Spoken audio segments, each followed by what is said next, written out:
forget we have a new intro. Oh, hello, everyone, and welcome to the Funky Panther. Coming to you from Fort Worth, Texas, we've got a hell of an episode for you here on episode number 120.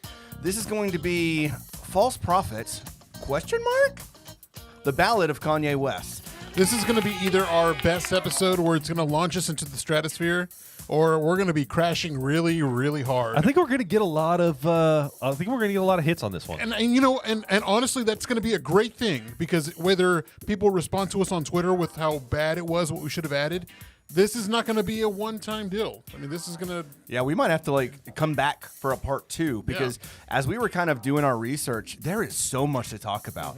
And we've been talking about this for months, but we want to make sure that we were well prepared for you to listen to what we had to talk about in regards to Kanye. So sit back, relax, and enjoy. Let's get into it. I'm Chad. I'm Javier. And I'm Timothy. And together we are the Funky Panther! Wow. Damn. Yes. So it's going to be such a long episode. We're not going to go into sports. We're not going to go into news. We're not going to really do any of that stuff. We're not? No. I hope you didn't have anything prepared, because No, it's I cut. didn't prepare It's anything. cut. But yeah, so briefly, we'll talk about what we did this past week. Yeah. Which, I mean, really, the three of us went to Shreveport over the weekend. We had a meeting of the minds. We haven't done that in a while. When's the last time the three of us, just the three of us, have hung out? It's been a long time. I mean, every Tuesday. Okay, outside of this particular studio, how often do we really just hang out? No, I mean, we really don't just hang out. It's usually we might drop in someplace for a brief period with other people there, but it's never just the three of us now. Right. It was nice. I don't know y'all's take on it, but I had a really good time. Except that cracked windshield that happened. Man, brand new. I've had this 4Runner for 3 weeks, and now I got a cracked windshield on the way back from Shreveport. It is what it is. It was still a very good trip. We got to drink some Ghost in the Machine from Louisiana. There's a brewery out there called Parish Brewing that has a phenomenal IPA called Ghost in the Machine. So we had some of those, brought some back. Actually, are those cool? Did you put them in the fridge? They are not. Oh, okay. No, Okay. I wasn't going to drink, but I was like, shit, if those are cold, then I might get one. So yeah, that was a good weekend. We got to talk about a lot of what we're going to be planning for 2023, some of the guests we want to have on the show. So look forward to that and reaching out to a bunch of people for that. I don't know if y'all noticed, we did post a few videos, little skits, if you will, little things. So we're going to be doing a lot more of that. Yeah. So just prepare yourself. They're going to get wilder and wilder and wilder. And some of those were just off the cuff, like quick idea, like thinking, hey, we're smart. We got. Everybody, stop for a second. Yes. This is day one asking for Shaq to come on the Funky Panther. Shaq, what the hell, man? Hey, Shaq, just come on the show. Shaq, We'd love to have you. If you're a team player, Shaq, if you're the legend that we think you are, and which you are, don't get me wrong, no disrespect. No disrespect. All right, come on, wrap it up. You are a legend. Wrap it up. You're a legend, and Wrap it up. we love you. The people love you, and they want you here. Come see us at the Funky Panther. Come, but for the most part, come everywhere. Come to the show. I got a Shaq Funko Pop that we're going to put up on the shelf. Okay. That way we're going to continue that kind of push for Yeah. Shaq. Also, if you haven't noticed, Tim put out a video about, from last week's episode, asking Shaq to come on the show. Please make sure you go and like or comment on that video, either on TikTok or on Instagram, and tag Shaq. We want him to know that we want him on the goddamn show. So tag that man. I mean, he lives here in North Texas now. He doesn't have a far drive. You know what I mean? We can go to him. You know what I mean? We're nice guys. Well, he doesn't have to come in the studio. We can meet at his go to him. restaurant. We could, whatever. I don't care. We can go to his house. I want to talk up Shaq for sure. Yeah. So yeah, it was a good weekend in Shreveport. We had a lot of good ideas, some things happening this year. Something that's really unimportant, but I feel like I have to say it because he just hates whenever people celebrate him. Tomorrow is Javier's birthday, and so the old man turns 37 years old on January 11th. And so when this hits the podcast world, it would have already happened, but if you're watching this on YouTube, please make sure you give Javier some love. Not that he deserves it or even enjoys it. I honestly hate it. I know. I fucking hate my birthday. That's why I'm telling people right now, shout out Javier. Happy birthday, man. We love you. Cheers to you, though. I will say this. Thank you to everybody that has donated to my birthday charity, Saving Hope. I've already gone past my goal, and I increased it, and I got past that one too. So I'm awesome. thank you so much to everybody that's donated. My heart is like heavy, and I love it, and I appreciate it, and support more for Saving Hope. Hey, this just in. I think Dank just called in. He's got a question for you. Oh, okay. Hey, you want to get high, man? Yes, indeed. Man, happy birthday. My man, Dank, thank you. Which, by the way, I got to bring this up because I'm not going to talk about sports. Unfortunately, TCU did lose yesterday against Georgia. It was an ass whooping, but it was really great to see the Frogs there. First Big 12 team, first Texas team. Hey, but if you want some comedy, you need to go check out Dank's Twitter. Yes, and just see his thread. Is it at Dank 817? Yeah. 817. Yeah. No, Big Shark. Oh, at Big Shark, yeah. Big Shark. At Big Shark. Actually, I think it is Big 817.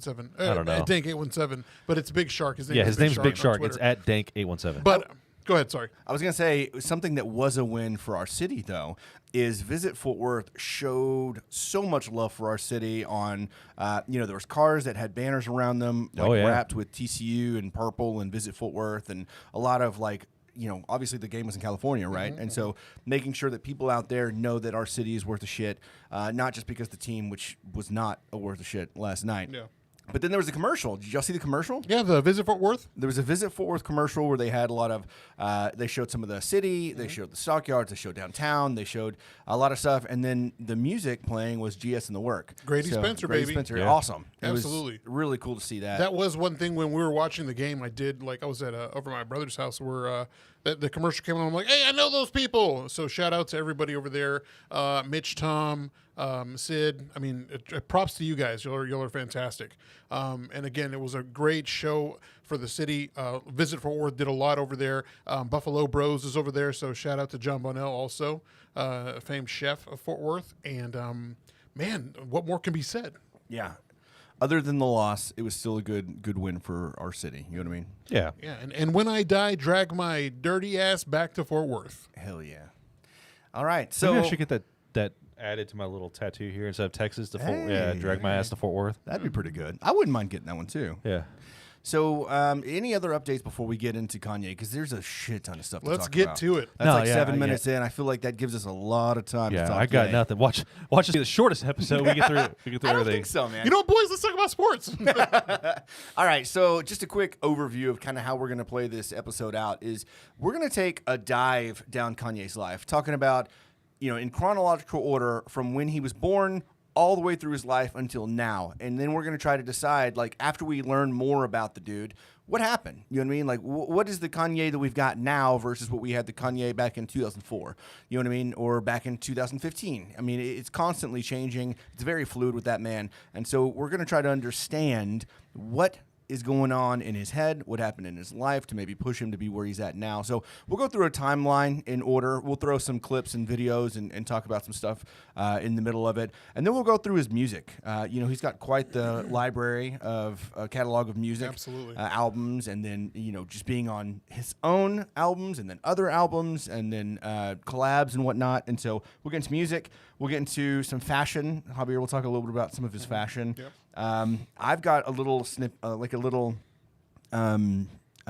clip. little A little Easter clip, egg little Easter for egg. you. Okay, yeah. Because there is a conspiracy theory. Oh yeah, I'm sure there's a bunch. And so I've got one for you that I want you to give me some feedback on. Okay. And then we're going to talk about, is he anti-Semitic?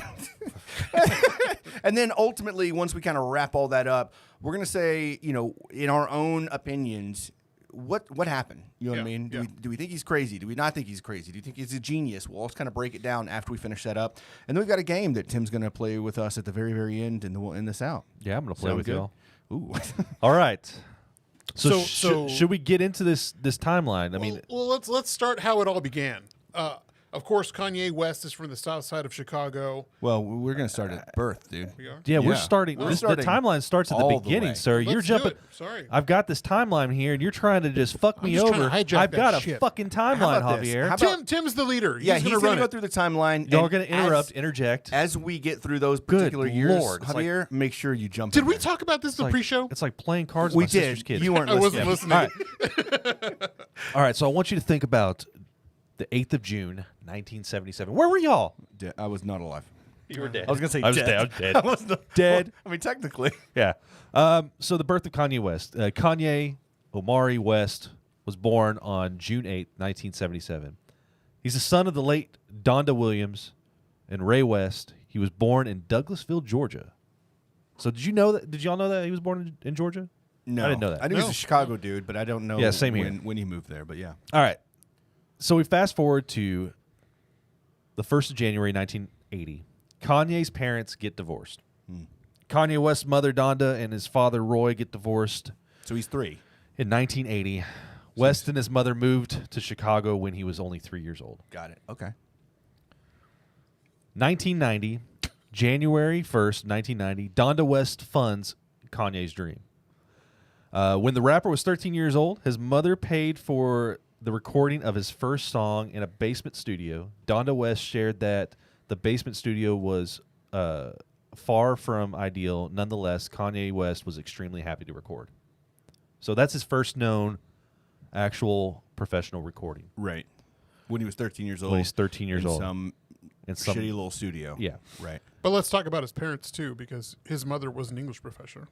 Yeah. And his father was a former Black Panther and a photographer. Okay. So he had a lot of, English professor. He's good with, he's a wordsmith. Yeah. So probably got a lot of influence from his mom. The 1st of May, 1994, Kanye graduates from Polaris High School. Kanye graduated from Polaris High School in 1994. The rapper received a scholarship to attend Chicago's American Academy of Art. He studied painting while at the university. He then transferred to Chicago State University. While at Chicago State University, Kanye majored in English literature. Oh, okay. Didn't know that either. Interesting. You know what's interesting, though, is that there was another very significant person in history that loved art. See where I'm going with that? No. Mr. Adolf Hitler. Oh, God. All right. So we're just jumping right into Shit. it. Wow. Okay. Jumping into the Hitler references already. Yeah, I'm not. damn. I'm not going to wait around. Did you know that he moved to China when he was 10 years old? No, I didn't know that. Yeah, he moved to China with his mom. With she his was mom? a professor, obviously. Kanye? Kanye. Yeah, he actually learned Mandarin. Like, he could actually speak. I mean, he doesn't anymore, but at the time, he actually learned the language. Yeah. So, in the 1st of August, 1996, you freestyles. In August 1996, Kanye West appeared at the Fat Beats storefront in Greenwich Village. Greenwich. I can't. Greenwich, like a sandwich. Like, honestly, if you saw this screen, Yeah. the way that the contrasting of the words and stuff, it's very hard to see some of it. Okay. I feel you. While he was at the storefront, Kanye dropped a freestyle that became very famous. I have no idea. I don't know anything about this freestyle. Javier, do you know anything about the freestyle? It's probably the one that goes, killing y'all blank words with some lyrical shit. I got mayonnaise-colored Benz. I push miracle whips. Okay. Get it? Yeah, I get it. It's very colorful. Mayonnaise-colored Yeah. Benz. I push miracle whips. It's not that colorful. It's really just black and white. Yeah, true. Well, Literally. All right, so that was 1996. On the 1st of January, so there's a lot of, 1st of Januaries here, I've noticed. Right. The 1st of January, 1998, Kanye West gets the big break. Kanye West gets a taste of the industry in 98 when he sells his first beat to local Chicago rapper Gravity. The rapper bought the beat from Kanye West for $8,000. Kanye West then sold a beat to Jermaine Dupri for $5,000. Dupri used the... Sorry. Oh, my God. They got... Okay, it said... I was making sure it said beat, and it said bear. The beat for his album, Life in 1472. After Dupri's release, one of Kanye West's beats was selected for Macy Harlem's World Group album, The Movement. Shortly after these achievements, Kanye West dropped out of Chicago State University to do music full-time basis. Gotcha. So All that's when he became the college dropout. That's when he decided that music was his career. Yeah, that's what it seems like. This is in 98, you said? This was January 1st, 1998. Okay. So 2000 comes along. Again, the 1st of January 2000. That's This is- crazy. Yeah. It's really weird. So many firsts, right? Yeah. 1st of January. Kanye West's career gets a major boost. So Kanye West's career shifted into high gear in 2000. That year, the artist began producing for Rockefeller Records artists. He produced This Can't Be Live from Jay-Z's album, The Scarface, Dynasty. Yep. He Classic. also produced the title track for, is it Benny Siegel. Siegel's The Truth. This year marked the start of the decade that Rolling Stone believes made Kanye West the icon that he is now. Yep. He did his work on the Blueprint. Right. Was legendary. I mean, he came up with H to the Izzo. You can even see a video of him playing the beat in front of Kanye. So, Or I'm sorry, in front of Jay-Z. you're jumping ahead actually, because September 11th, 2001. That's when the Blueprint dropped. That is, West produces 5 tracks for the Blueprint. Really? Yeah. On the 9/11. 9/11. Yeah. Okay, interesting. So West got cemented into his career in 2001 because his contributions to Jay-Z's The Blueprint. The rapper produced 5 tracks for the album. The tracks he contributed that earned him a lot of recognition were Izzo, H to the Izzo. uh-huh, and Takeover. Ooh, come on! That Takeover beat that destroyed Nas was just legendary. The role Kanye West played in The Blueprint and the huge success that came from the record led to the increase in demand for Kanye West. So that's September 11, 2001. And then it just went up from there. Yeah. Because after that, you had him collaborating with like all, if not all, the Rockefeller artists. He was doing a lot of major work with Cameron, the Dipset crew. I mean, he was just putting out hit after hit, and it was before the time where they only saw him as a producer. They never saw him as a rapper. And so you can even see this in the Netflix documentary where you see him like spitting out verses for like rappers, and even like for you see in the video he's like spitting at Pharrell, and you know these people are kind of like, all right, okay, yeah, not yet, we ain't ready for this. Yeah. But there's a lot of people who are like, it seemed like in that early time, from what I've done in research, that they didn't like Kanye.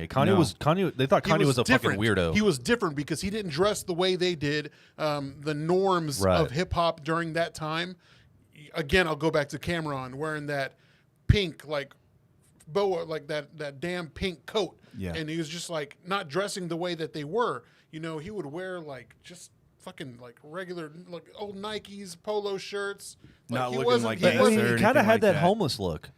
Like, I mean, really, just kind of like, and I'm not saying like compared to the other like you're saying, compared to the other people in the industry. Well, the man was very fashionable too. He would like spend hours like picking out his wardrobe, and like even if he was wearing like fake shit, like I mean, he'd still try to rock that. Yeah. I mean, it was weird. just like, again, that's why they only saw him as like, all right, well, you're. But they ended up signing him as a artist, as a rapper. No, they signed him as a producer at first. Only because they want to keep him on as a producer, uh-huh. because he was doing such a great job for, like you said, everybody. Mm-hmm. They're like, we can't lose him. We can't lose this talent. And so we'll sign him because we still need him to do all this other stuff. And so like a lot of people think that it was like oh, people that don't know, people think that Jay-Z started his career. It wasn't. It wasn't Jay-Z.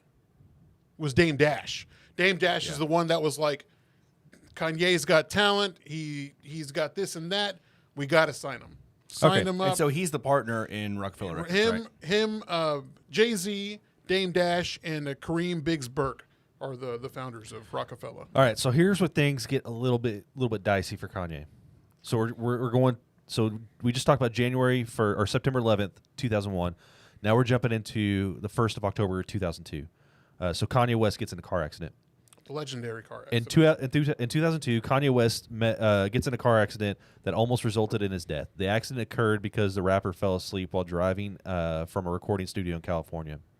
Yep, The rapper was left with a broken jaw that was wired closed by reconstructive surgery. After the incident, Kanye West returned to the studio to record Through the Wire. He's like, my mouth was wired shut for like, I don't know, 6 months. Yeah. The song featured a sample from Shaka Khan. The rapper also produces Jay-Z and Beyonce's 03 Bonnie and Clyde. Mm-hmm.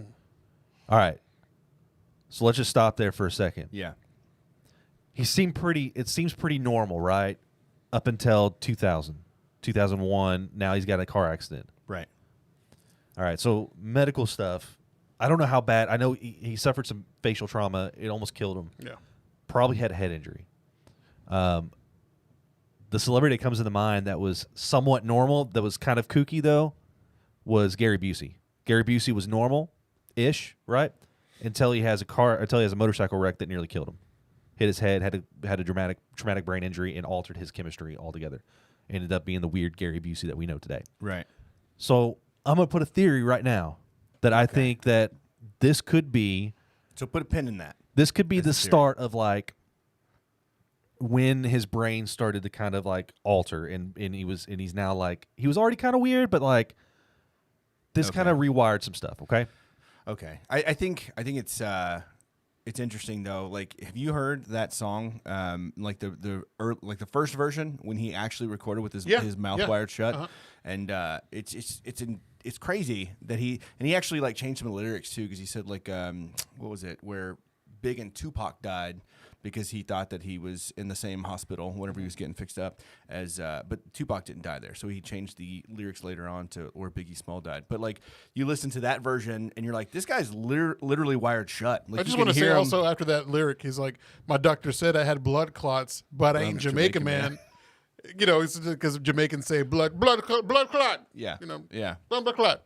So I just think it's like it shows a lot of initiative, though, right? Like, obviously, he had a song. He didn't want to wait. He wanted to go ahead and record it. Yeah. And he thought that he had a banger. And obviously he did, because that's kind of what propelled, I feel like, his actual like lyric and rapping career. But then he re-recorded whenever he actually was fixed up and put it over that track of him with his wired shut mouth.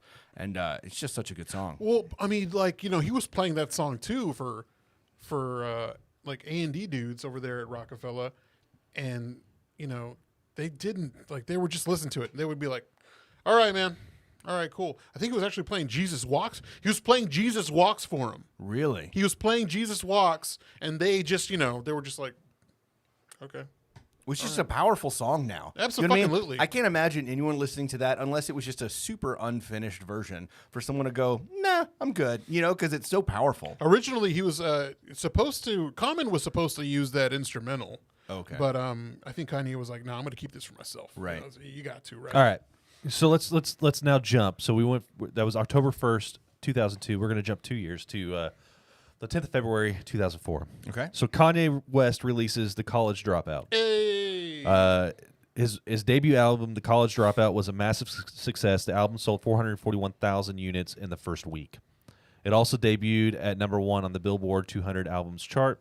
The album is the body of work on which the songs like Jesus Walks and All Falls Down can be found. The album gets certified 3 times platinum. Dude, that album, that College Dropout album, I had so many memories because we were seniors whenever that album came out. And I remember vividly, like, I had listened to the song before, but the first time I saw that music video for Through the Wire, I was on Real MTV. On Real MTV, where they actually played music videos. Right. I was here with somebody, and we were, you know, doing stuff. And then the song came on, had to take her home, came back, got arrested, went to jail. And then that was my little thing, my intro into Kanye West, like that Through the Wire video. I watched it like 3 times, like back to back to back. And then just that stuck in my mind, just like being in that situation. I just thought it was, for me, my first great memory of Kanye West. Right. Of course, like, I mean, from like his other stuff that he produced was one thing. I didn't know who Kanye was whenever I listened to some of the songs. Right. But just listen to this fucking Through the Wire, just like got me hyped. And it just gassed me up, you know? Yeah. All right. So we're going to jump 1 year later. So this is 2005. It's 2005. So Okay. The 2nd of September 2005. Kanye has a controversial statement. He has a controversial statement about George Bush. Okay. So Kanye West went on to win 2 Grammy Awards for The College Dropout. A few days after releasing Late Registration, Kanye West stated on national television that George Bush doesn't care about black people. Okay, I've got that video queued up. All right, let's go ahead and cue it up. All right. The shape of the city has changed dramatically, tragically, and perhaps irreversibly. There's now over 25 feet of water where there was once city streets and thriving neighborhoods. I hate the way they portray us in the media. If you see a black family, it says they're looting. See a white family, it says they're looking for food.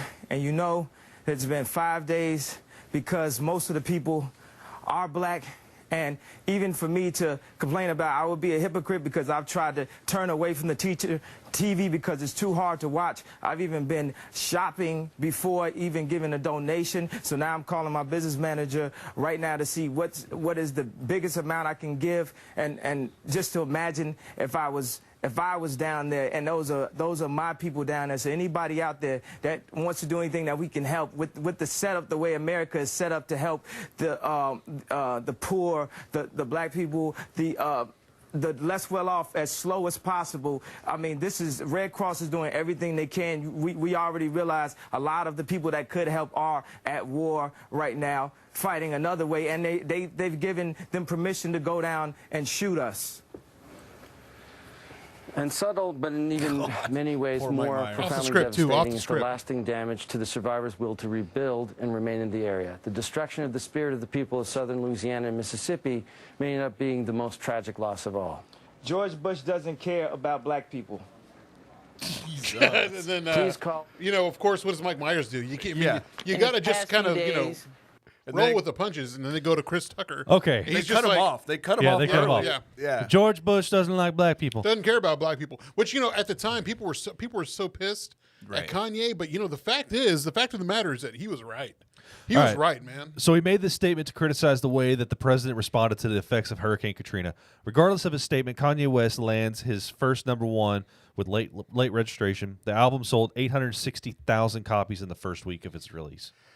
I agree with the first statement. I mean, like saying that George Bush doesn't like black people. I mean, I don't know. I don't know if that's true or not. No, man. Him and what's her face, Michelle Obama are like best friends.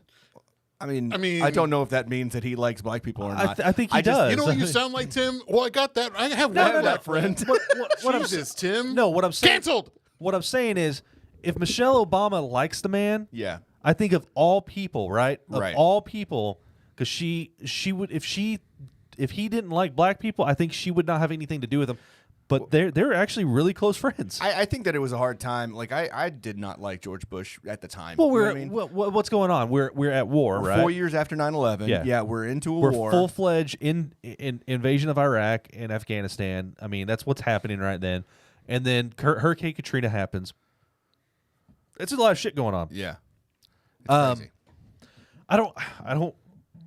I do know that they were shooting people on site down there for looting and stuff like that. I do know that happened. I think Blackwater was involved in that. But I mean, did the president come out and say kill them all? I don't think so. Maybe it could have been managed better, but there was a lot of stuff going on too. Yeah. All right. So after that, in 2005, he forms Good Music, Getting at Our Dreams record label. He signs John Legend, Common, Brandy, Slum Village, and No ID. And of course, up until like here recently, we're signed to Def Jam. But now of course we'll get to that. Right. But that's whenever he started forming Good Music. So that was his most controversial statement at the time. Now we jump to the 11th of September 2007. Okay, before that, there was something I found that happened in 2006. Okay. Before the whole T-Swift thing, which we'll get into later too, he went on at the Europe Music Awards and basically did a T-Swift before T-Swift thing actually happened. There was a band, I think their name was Justice, that won an award, and so he did the same thing. So I'm going to play that clip real quick. But they want to thank you guys. Thank you. He gets the microphone. Takes up on the stage. Oh, man. You won already. That's all good. You got shit left. This video cost $1 million, fam. I had Pam Anderson. I'm jumping across canyons. Now you're going to have to share. Oh, hell. Oh. Hey, if I don't win, the award show loses credibility. I appreciate it, man. It's nothing against you. I've never seen your video. It's nothing against you. But hell no, man. I love y'all. Hey, you should have seen the video, man. So he's a sore loser. And Timbaland's just like, he's like, all right, what the fuck's going on here? Yeah. I mean, let's be real though. I mean, that Touch the Sky video was epic. You had the intro. You saw an introduction of Lupe Fiasco in that. And it was just amazing. I mean, the whole thing was a spectacle. And the way he was at the time, like Evel Knievel back in the day, pure spectacle. It was a great video. However, it's in Europe. This award show's in Europe. Yeah. You know what I mean? And people live different lives in different countries in different parts of the world, and it didn't hit like it did here. For him to get up on stage like that, and this is like the first iteration after the Bush thing, for him to come up on stage and cause that kind of issue in an award show, right? All right. So 11th September 2007, the competitive release of Graduation. Kanye West scheduled September 11, 2007 as a release date of his third studio album, Graduation. The rapper was up against 50 Cent, whose album, Curtis, was also slated to be released on that day. Kanye West crushed 50 Cent on release day. Graduation nabbed the #1 spot on Billboard 200 albums chart. Which on Rolling Stone, they had a Kanye versus 50 Cent. And the whole thing was like, they had a bet going. I think if 50's like, if whoever loses, you can't do solo albums anymore. All right. Do you know how many albums Kanye sold? No. That one. Okay. No.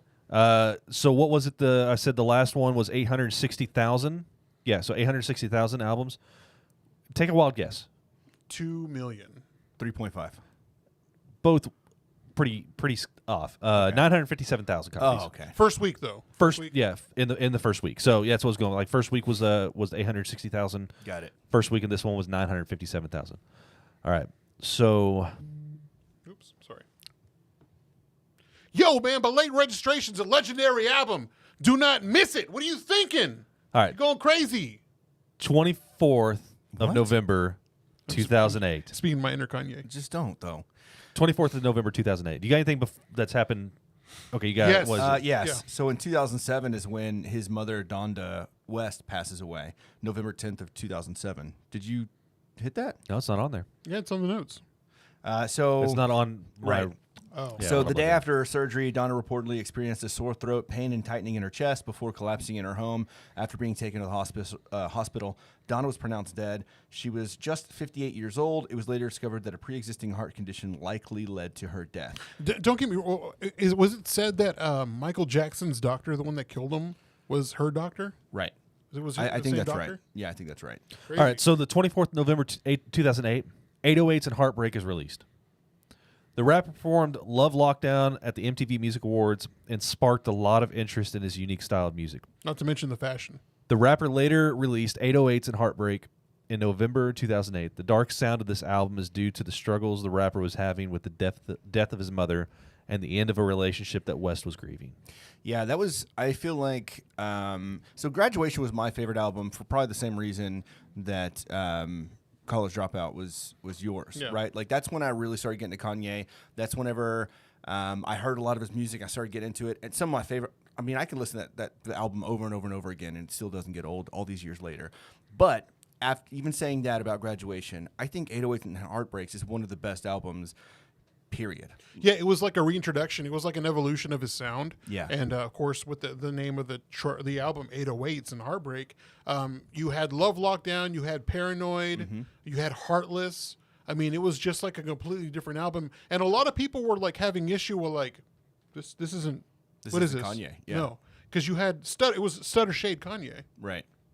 I mean, it was just a different era in his music and his style. Okay. What's interesting though is you look at music today and you look at that album and like I automatically think about like Kid Leroy, is that his name? Yeah. Or like Post Malone, some of his earlier stuff, like his more like kind of chill stuff. Who else? Travis Scott, I feel like kind of has some of that vibe, some of that sound. Well, because it was a really mainstream introduction to autotune. Right. A lot of autotune was being used, and then you saw Post T-Pain though. I mean, T-Pain Yeah. did it first. Yeah. But this a was major like, artist. It was a right. major artist. I mean, T-Pain was major. T-Pain was major at the time. T-Pain was on Graduation. Like, Yeah. T-Pain's song was also on Step Up 2. Whoop-de-doo. Okay. La-di-da. All right, but hang on. I've got another theory to add now. Okay. So my first theory is that the head injury, it sparks something in Kanye, right? Right. So we get to the point that Kanye's mom dies. which is obviously a big deal for him. He was Right. So it's a extremely close big with his deal. mother, I yeah. think Kanye's mom was kind of like his anchor, right? Yeah, yeah. Kept him grounded. Now his mom's gone and his crazy can come out. It's not really crazy. It's kind of like, yeah, I mean, maybe like a barrier was like right there. A seal was there. Your rock. Yeah, That's and what- that yeah. seal is just like wiped. It's broken. And so like a lot of people like for their Kanye timelines can say, well, this is post Donda. This is like the effects of his mother's death, and this is how he's grieving with it. Right. So now we're getting into his next big publicized issue, right? Right. So 13th of September 2009, cue that video. Kanye interrupts Taylor Swift. All right. music, so thank you so much for giving me a chance to win a VMA award. Yo, Taylor, I'm really happy for you. I'm gonna let you finish. But Beyonce had one of the best videos of all time. One of the best videos of all time. And Beyonce, I feel bad for her. Yeah. Their relationship was never the same after that either. No. Like Jay-Z and Beyonce and Kanye were never quite as close after that kind of whole fiasco. Well, business-wise, it was business, but Right. personally, I mean, they would just hang out all the time. I mean, it did put a damper. I mean, for the first few months after that fiasco, and of course, there were so many people just like. Well, people were mad at Beyonce too. Well, I mean, they shouldn't have been. I know though, they shouldn't have because- been, but they and were. You could see it on her face, like she was kind of embarrassed. Yeah. Like, what the hell's going on? So that same year, Kanye West partnered with Nike in 2009 to release Air Yeezys. Yeah. Do you got a pair? Well, I mean, no. No. If you have a pair, then thank God for you. I feel stupid because somebody told me if I gave them $1,000, they can secure me a pair.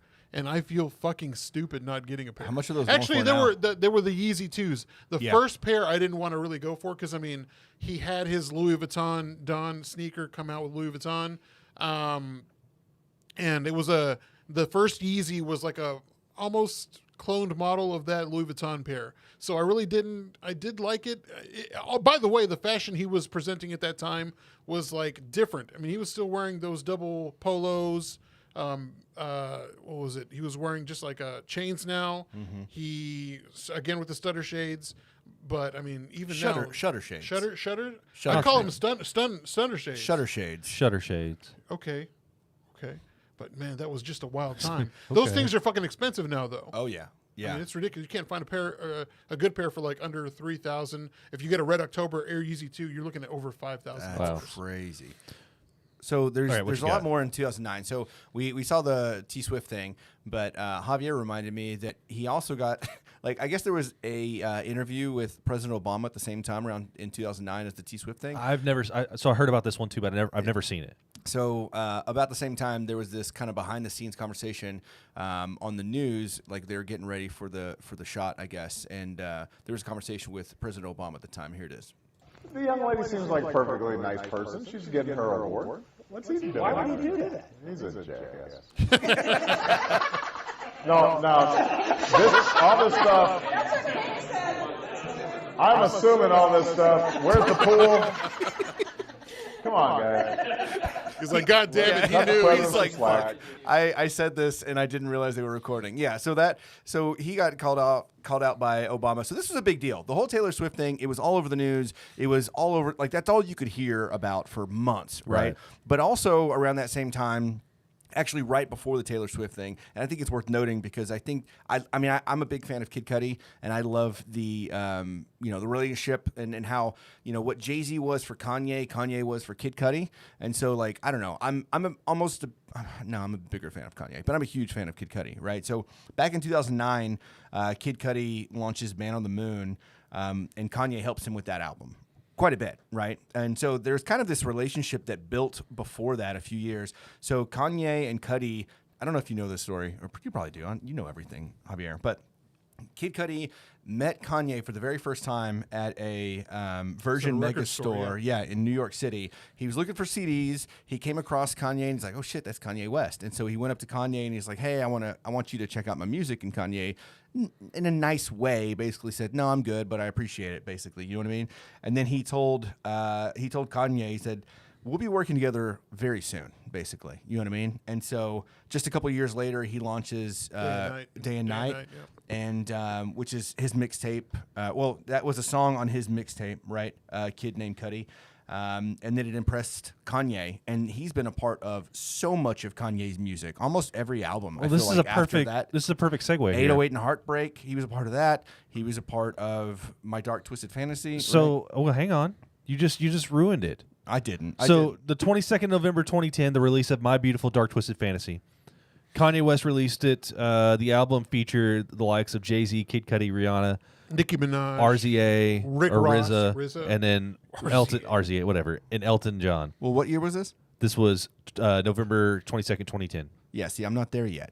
You ruined it. You ruined it now. You said my beautiful dark twisted I know, fantasy. but I wanted to I want people to understand like when he wrote this. Does it talk about Hawaii on your little thing? No, it doesn't talk about that, but go into it now. Okay. So also in 2009. Go the fuck into it. Okay. Also in 2009, after the Taylor Swift thing, after, everyone's talking shit about Kanye because he did what he did, he decided that he's kind of going to go underground for a while. Amber Rose, by the way. And the Amber Rose Thank shit. you, Herv.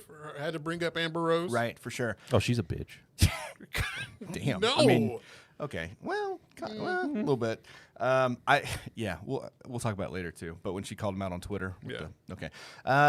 So in 2009, he decides to go kind of in hiding, and he goes to Hawaii, and that's when he starts recording. I think it was in Honolulu, My Beautiful Dark Twisted Fantasy. Yeah.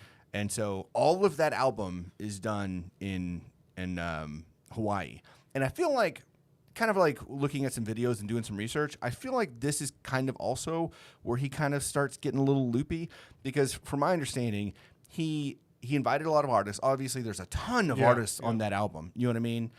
He would invite people to Hawaii to do their part on the album, but then he expected them to be professional. Like he wanted them to come in suits. Like he wanted them to dress in suits. Well, that was in his era where he wanted black artists to wear black and white or gray and in suit and tie. Essentially, always be formal, always be dressed. It was around the time where, the Runaway short film, kind of where it was all kind of melding together. But he wanted his artists, and he wanted himself, everywhere he went was in a suit and tie. Yeah, but in the studio, how much of that does anyone actually see? You know what I mean? This is where some of his artistry, I guess. So he wanted them to come in and be professional, right? Right. I've heard this, that Kanye would want people to hang out with him after they, whatever, and they would be like, nah, man, I'm good, and just leave, because they respected him as an artist, but did not want to really be friends with him. Yeah. Also, summer 2010, Kanye opened his Twitter account. Okay. Twitter account, Kanye West is alive. Okay. So 8th of August 2011, Kanye and Jay-Z teams up for Watch the Throne. Jay-Z and Kanye West joined forces in 2011 to release it. And in men's fashion, he introduces the leather skirt. Wears the leather skirt under Watch the Throne tour. Mm-hmm. And, It's not a leather skirt. It's a leather kilt. It's a kilt. There you go. Yeah. Sorry. Okay. Yeah, he also talked about that. He was talking about how he went back to perform in Chicago, and he wasn't going to wear the kilt. He actually was going to wear leather pants.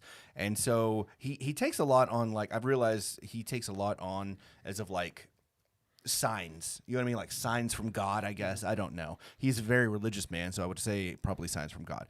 But he had these leather pants, and then they ripped, or I don't know, something else happened. Two different things happened to his leather pants. I imagine he had to go to the bathroom and couldn't get them back on Friends. Had to put a bunch of lotion and all that stuff, made a fool out of himself. Right. So he was the only reason he wanted to do that in Chicago is because it's his hometown. He just kind of has this perception of Chicago as hard. You know what I mean? People wouldn't accept the kilt, the leather kilt that he's performing with all the rest of the tour.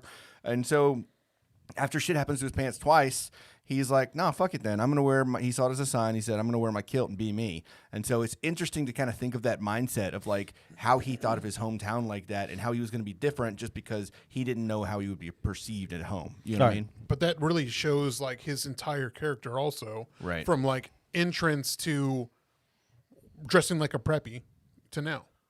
And of course, real quick before you go ahead. Okay. That Watch the Throne EP was a 4-track hit. And it was they didn't expect it to be so popular, which even now is one of the greatest collaborations in music history. Yeah. Jay-Z and Kanye West. Coming in from the chat, our friend Hervey is telling us to go search Lenny Kravitz leather pants. No, that's just a dick print. I should know. I searched for it already, buddy. Why did you? That's funny. I saw it on. You shouldn't have warned anybody. They talked about it on the news, and I was like, all right. Let's see what they're talking about. So the 14th of September 2012, the release of Cruel Summer. The album featured his hits such as Mercy and Click. Yep. That was the Good Friday tracks? Right. Yeah, with was it Big Sean? Big Sean, ASAP, Rocky. Yeah. Who else? I remember Big Sean. There's a lot of the good artists. Right. But every Friday he'd come out with a new track on his website, which was, by the way, I forgot about that. Kanye. First of all, he was one of the first rappers to use the internet. With his first one, his fan club, it was University. Right. No, I get it. Essentially. So okay. Oh, wait. Can you break that down like So the word universe, right? It means like, the universe and the solar system, all that shit, and it's in a city, right? So you just combine the words together, and of course college dropout, graduation, late registration.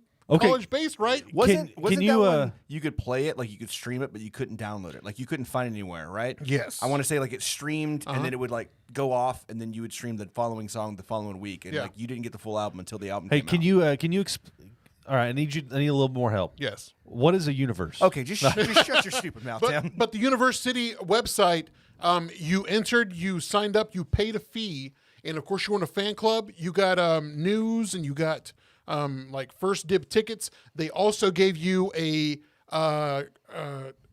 graduation bear on a big shirt, and you had to pay like $20 for it. I got the shirt. Did you? I got the shirt. Noelle's like, let me wear that to the late registration show. Yeah. I never got it back. Oh, never got it back.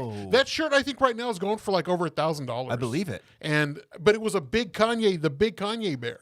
I'm so pissed about that. Damn. I said, you know what? Let's call Noel up and let's kick his ass. Let's do it. Yeah, let's just do it. Let's go over to the country club or something, wherever he's drinking Mai Tais. No shit. All right. 2012 is also when the Nike Air Yeezy 2s debuted. Which, by the way, was one of the first times. It was the first time that the Nike website crashed. Bots were introduced and were such a big issue when it came to buying shoes. Like, I remember the day, like that Saturday where they announced the drop. I spent like maybe 3 hours. I went through 3 times purchasing the shoes, but it kept on failing. Is that why I can't buy shoes when they drop? Yes. That's why you can't buy shoes. It's why you can't buy shirts. That's why you can't buy tickets on Ticketmaster. Oh, yeah, that's bullshit. That's why we couldn't buy Postal Service tickets because of the goddamn bots. Yeah. All right, so the 18th of June, 2013. 2012 is also when... Which historic, by the way. Some could even say monumental in the timeline in 2012. Okay. When Kanye West first starts dating Kim Kardashian. Okay. A new era begins. A new era begins. Yeah. So in 2013, the release of Yeezus. Yeezus, while the album was extremely unorthodox, is still debuted at number 1. So I've got a couple of 2013 things, not really, I guess, noteworthy. Like, I don't know if they've really changed how he is, I don't know, not changed his life. They were not big albums, but the very famous interview where he's talking about his Yeezys, and I think that he just got, he was having issues with Nike. Am I right? Yeah, I think that he was having problems with Nike. They were not giving him the right money. And this is around the time where he's trying to figure out, like, what's he going to do with Nike before he kind of switches over to Adidas, right? Yeah, And so Sway tells him that he needs to be doing it himself. So here's the video. We got to both sign that contract. Mark Parker. I'm going to put Mark Parker all on that Summer Jam screen. And by the way, Mark Parker, yes, I will still accept an investment in Donda. I got some more ideas that don't involve shoes. But if you guys are investing in the arts, y'all want to invest in the school in Brazil, y'all want to go to Africa, I'm standing up and I'm telling you, I am Warhol. I am the number 1 most impactful artist of our generation. I am Shakespeare in the flesh. Walt Disney, Nike, Google. Now, who's going to be the Medici family and stand up and let me create more? Or do you want to marginalize me till I'm out of my moment? Or why don't you empower yourself and don't need them and do it yourself? Halfway. Take a few steps back. You ain't got the answers, man. You ain't got the answers. You ain't got the answers. You ain't got the answers, Sway. I've been doing this more than you. You ain't got. Come on, you ain't got the answers. You ain't got the answers. You ain't been doing the education. You ain't been doing the education. You don't have the answers though, because you're trying to give me advice about something. You ain't got the answers. You ain't spent $13 million of your own money trying to empower yourself. But I spent hundreds of thousands on putting out clothing lines at a smaller degree. All I'm asking you, and it ain't no Ralph though. It ain't Ralph. It's not supposed to be. What's the name of your clothing line? We don't know. You know what I'm saying? Because I lost money, but that's not exactly. And I can lose money on a higher level too. Don't think just because I got the most or the least money. That's my question, dog. Man, no, man. You don't have the answers. I'm asking you for the answer. It's a question. Why is it that you can't? You have money. I just told you I lost the money because I did not have the knowledge of how to do it the right way. So you don't have the money to do it. That's your answer. You ain't got to turn up, man. This ain't no fucking show, man. No, but for you as a homie. It ain't no homie, man, because the thing is, the bottom line is, man, everybody, you ain't got to turn up like, wait, ain't no hold up. It ain't got to be no hold up. I'm asking you ain't no hold up. I'm asking you ain't no hold up. Bro, that was just like, that's just wild. It's like arguing with a kid, man. It is. I mean, it's like, I ain't going to eat my vegetables. I ain't going to eat my vegetables. Hey. It's I don't like carrots. Hey, hold up. It's just broccoli. Carrots are the devil. It's just broccoli. Brussels sprouts rape me. You don't know what broccoli does? You know what broccoli is? You don't have the answers, Tim. It's the Green Giants. You don't know? I know I don't have the answers. I'm asking you a question. Brussels sprouts taste like buttholes. It's like that, man. It's like that. I think that this interview is extremely interesting to me because you kind of get an insight to, like, again, I'm thinking about his brain. You know what I mean? You're thinking about how he obviously has a real life issue. I mean, it's a real life for extremely wealthy people. He's going from one company that is not giving him the recognition or the money that he likely deserves. Obviously, the shoe took off, and he's trying to figure out what to do in that situation. But instead, he's asked a very simple question, and he blows up. You know what I mean? Like, he doesn't know how to react. He has like this very like angry thought immediately, and he just wants I don't know. He just wants to blow up for no reason. He very much is like a child. Well, I mean, at the same time, you got to go back to what he was going to try to invest in. Son of a bitch. Oops, sorry. Wow. He was trying to invest in like clothing lines, the pastel line, which was like waiting. Everybody, I was waiting for the pastel line. Kept on checking to see like fashion blogs to see when it would drop. Whenever they would have dates, it was just like fake stuff. But it was like, again, he put money into it. The designs are out there.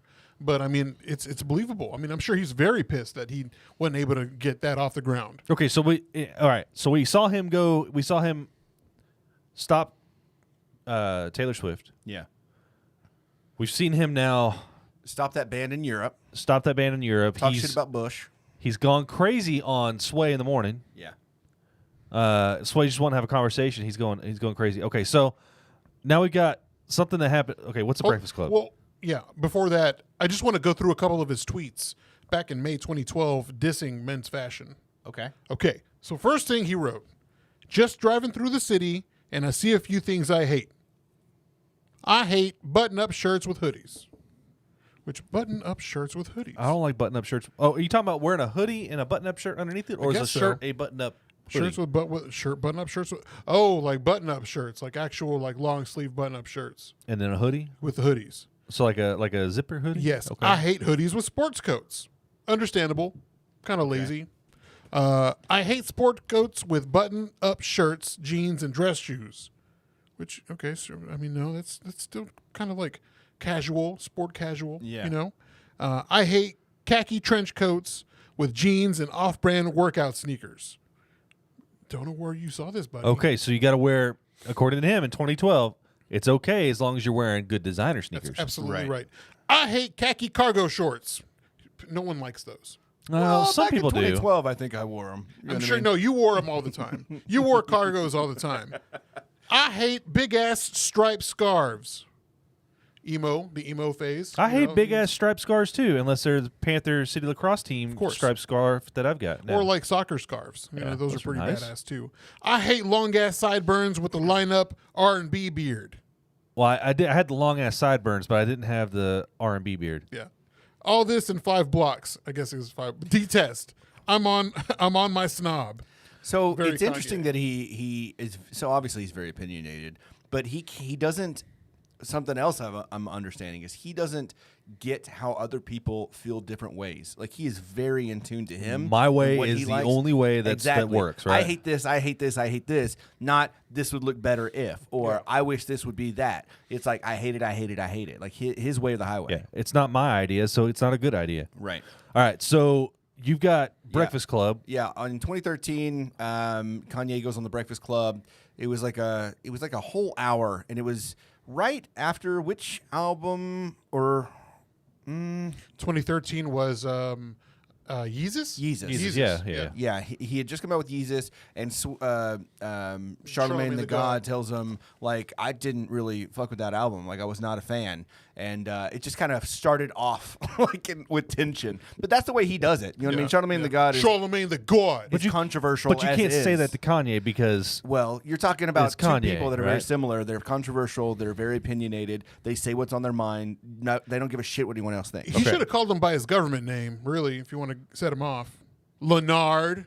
All right, so here's that interview, just a piece of it because it was like an hour long. Be connected with the exact same corporation that promotes privately owned prisons. It's actually the same company. It's actually slavery today. But you do know that slaves in the 1800s didn't have a choice.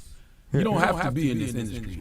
Well, this is my choice. But see what you got. You can shackle your own chains and go work at Walmart. No, but he has freedom. Like, you talk about how happy you are when you're with your daughter and you're with your fiance. That's your freedom right there. You don't need none of that money. You don't need the leather pants, the Louis Vuitton and that. That's your freedom. You don't need fashion. That's what I said last night. I turned up. I'm turning up and I'm growing. I'm learning because I'm still in shackle. I'm still mentally shaped. I'm gonna grow from this interview. I've been so excited. I've been waiting for this interview. I want you to tell me everything that I'm doing wrong in front of everybody so that I can improve that. All right, but let's talk about the... Nah, he ain't ready to hear that. No, he's not. And he talks about like slavery, and they're just trying to get him to say like that's not slavery. Like what you're talking about is you can get out of it. You're not enslaved to the business, to the shoe line, to like fashion, any of this stuff. You can get out whenever you want to. You're not slave to this at all. And Kanye didn't want to hear it. He also talks about I think like Jewish people in that episode. He talks about how they're like running like corporations and things like that. This is when he kind of goes. He starts getting down the anti-Semitic. Yeah, I feel like that's kind of around the time it starts. So, the 24th of May, 2014 is a very important day in Kanye's life. 2013, though, his first child with Kim Kardashian, Northwest, was born in 2013. Okay. Now 9 years old. So, May 24th, 2014, Kanye marries Kim Kardashian.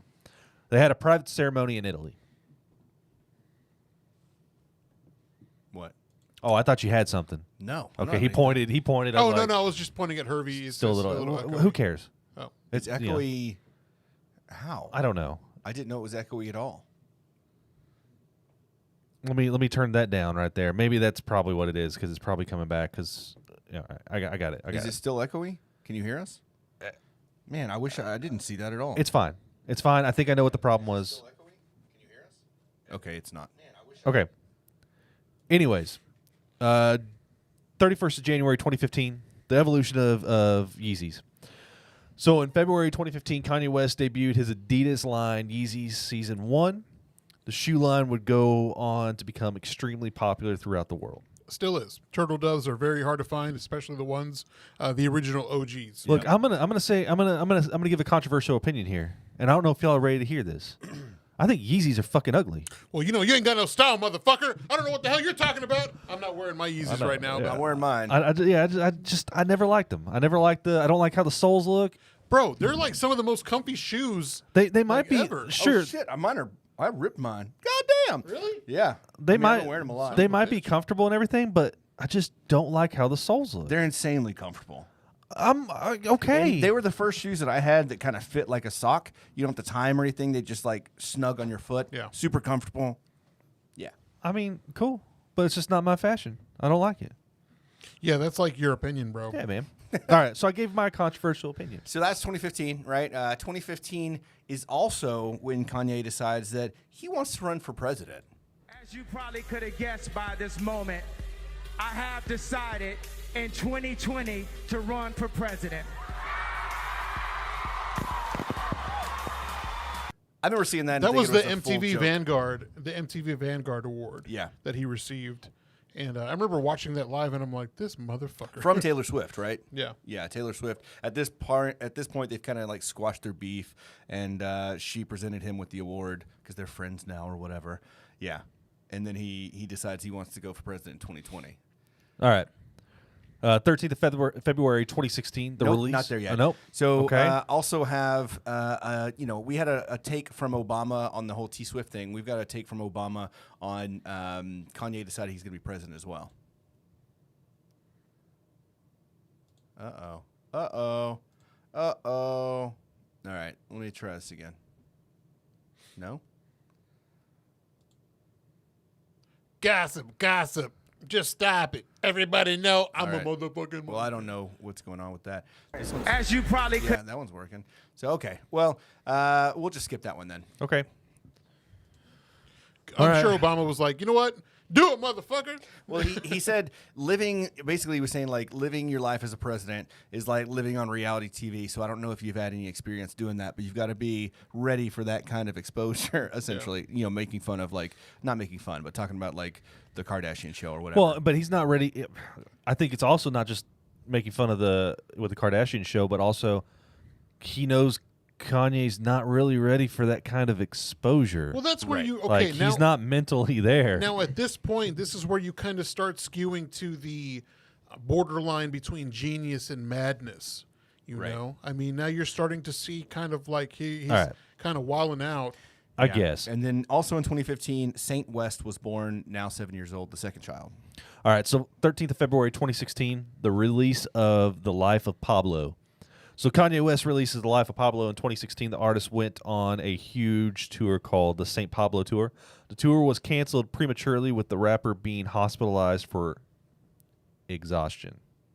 Mm-hmm. So do you think he was actually exhausted, or was he just going fucking crazy and he needed a mental break? I think it was a mental exhaustion. Yeah, absolutely. You can't, I mean, especially whatever is coming out in the news, he has the pressure from like announcing he's going to run for president. I mean, it's just kind of coalescing into like one huge, you need a break. Obviously need a break. You just can't start going at all cylinders at the time. Of course, he's still running the Yeezy line, putting out more sneakers. I mean, it's hard. It's not easy.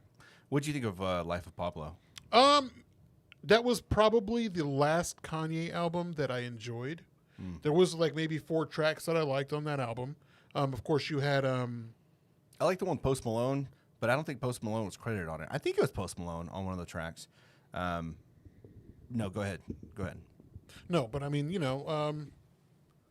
it wasn't bad. It wasn't his best. I think at this time, for me, I think his quality of music was kind of skewing a little low. But I mean, again, it wasn't to say that I didn't like his music. I think he was getting more and more to the crazies, man. Well, that's whenever, of course, he made up with Taylor, but then with this album, he brought up Taylor. Yeah, of course. And of course it kind of drove a wedge in the friendship. Okay. And of course, that's whenever Kim got involved. Kim got involved because he was saying, well, I got audio where Ye called you and was saying, hey, I got this song. It's going to have you. We're going to mention you. And it's like, how'd the track go? Because my mind is fucking blank. Which one? Where he talks about Taylor. I fucked Taylor. Oh, yeah. He said he's still going to have... He said something about bitch. He said, I could still fuck this bitch or something like that. Which... Sorry, I wouldn't even listen. He called Taylor, right? And said, he explained this is what the track's going to be. But he didn't actually say the full lyric. No, he didn't. He missed the bitch part. Yeah. And then Taylor was like, oh, I'm so happy that you told me, and went ahead and said, yeah, go ahead and do it. But was still upset because when it came out, he mentioned bitch, and she thought it was derogatory, which it is. It is kind of shitty. But yeah. I don't know why my mind is going blank with the track. Hold on. I was looking up the song. It was called Fade. That's the one with Ty Dolla $ign and Post Malone. I really like that song off of Life of So Pablo. it looks like that you've got something for 2018 because the next jump is going to be 2019. Stop pushing us, Tim. God damn it, stop pushing us because I want to talk about that album a little bit. You know what? I don't like you. I thought you just talked about the album. No, we just talked about a song. Okay. I was going to say I thought it was interesting. He came out with that album, and I feel like I can't remember exactly. Maybe you can help me out, Javier. He came out with that one only online as well. I don't think you could download it. Like you could listen to it for like a day or something like that, and then they pulled it down, and no one was able to find this album. And I had to re-download like LimeWire or something like that to try to find this album. I had to go and find it because I wait was a second. And like in 2016, yes, you re-downloaded LimeWire. I found some way, yes, and you gave yourself computer aids again. I got to use my old computer. I was like, I'm gonna find a way to get this album, and I did. I was able to find it finally, but it was a real pain in the ass. But no, it was. I thought it was interesting because the album that you heard online that day was very much different than what we see on Apple Music now. Well, he pulled it because he didn't like the way, like he changed a couple tracks. Like he was like, you know what, I don't like it. I'm gonna pull it. I'm gonna redo it. And he was even commenting on it on Twitter. He's like, "There's some stuff that I don't like. You know, this Cuddy track's gotta snip some stuff out of it." But I just imagine you getting that computer and your computer wakes from a slumber. And he was like, "Oh, my friend's come back. He's gonna take good care of me this time." Then he installs LimeWire. He's like, "Oh, what are you doing? What are you doing?" And he's like, "Oh, good Lord! Oh my God, you ruined me again." No, but yeah. So. It did evolve. It evolved quite a bit, like multiple times. It wasn't just one evolution, but like it continued to evolve, like the sounds, because they would like kind of take the album back and then or songs back and then reintroduce it, with which was never just done tweaks. before. It was never done, which you could only do with streaming sites, right? You know, yeah, it was very fluid. I feel like me and Taylor might still have sex. I made that bitch famous. That's, yeah, God okay, damn. that's what it is. I made that bitch famous. Talk that shit, because when he's on the phone with Taylor, he goes. Something about, I made her famous. And she's like, ha, ha, ha, ha. But he never mentioned bitch. Yeah. No, totally. So it's fine. That's great. That's fine. Everything's fine. But then people are giving Kim shit. It's like, oh, you shouldn't have recorded that fucking conversation. No shit. That's illegal. Yeah. You know, you got to let them know, hey, I'm recording it. You don't, actually. I mean, in California. Oh, I don't know about California Different law. laws, baby. It might not be. Yeah. It might be one-party consent, so they might have been just fine. But the top two tracks in that album for me were Father to Stretch My Hands Part 1 and 2. Yeah. Because you had Designer on one. And then that was part 2. Yeah, he was on the part 2. Yeah, and of course the first one had Rihanna, and that was just fucking. It was a perfect track. The first track too, with Chance the Rapper, Swizz Beatz in it, and I think Frank Ocean did a piece in that. It was a decent album. Yeah. I did not listen to it for months on end like I did the previous 3 albums. Dude, it's kind of like one of those like we didn't talk about it, but my Minus beautiful Jesus. my Jesus. Yeah. My Beautiful Dark Twisted Fantasy was one where first listen I didn't like. I told you about it, actually. Me and you talked about it nonstop for like 3 months. We're like, what are you feeling about it now? Like it was like this kind of like temperature check on how you felt about the album. I remember being at the pool and just listening, and I'm like, nah, I ain't like this shit. I don't like it. Yeah. And then I had to redo it. I'm like, okay, all right, this ain't bad. Hey, I'm digging it. I'm feeling it. And then it just got like fucking. I was getting gassed up, and it just got better and better with every listen. So I think it's phenomenal. I think it really is like a Picasso of music. Like it's just kind of that one's great. I literally like only 2 Kanye songs. Which are that Good Morning. Yeah, I like that one. That's great. And this literally the lyrics are Good morning. Yep. Ooh. And then I like the song. Wake up, Mr. West, Mr.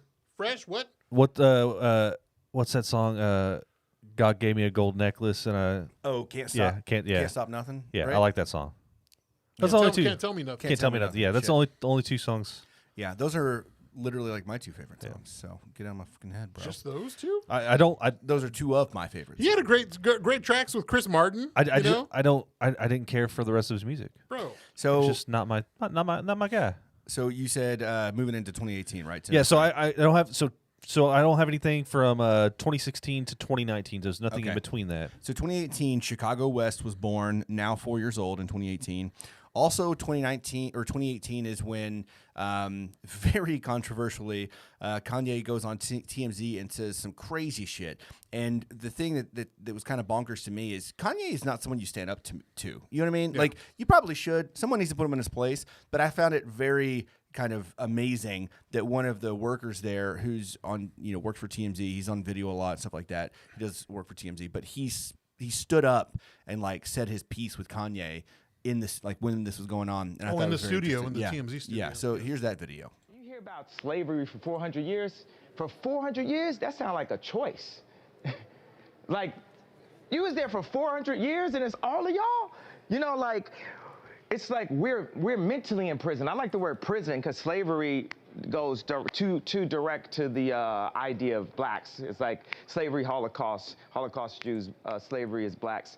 So prison is. What's funny is he says that, and it's interesting after we see the Breakfast Club interview. Now he's switching to like a mental imprisonment instead of a mental slavery because he understands now that slavery is not, not something that you could be like you're locked into that. But he's saying that you were there for 400 years. Yeah, that's a choice. Still oh not like very much not okay. Something that unites us is one race, blacks and whites being one race.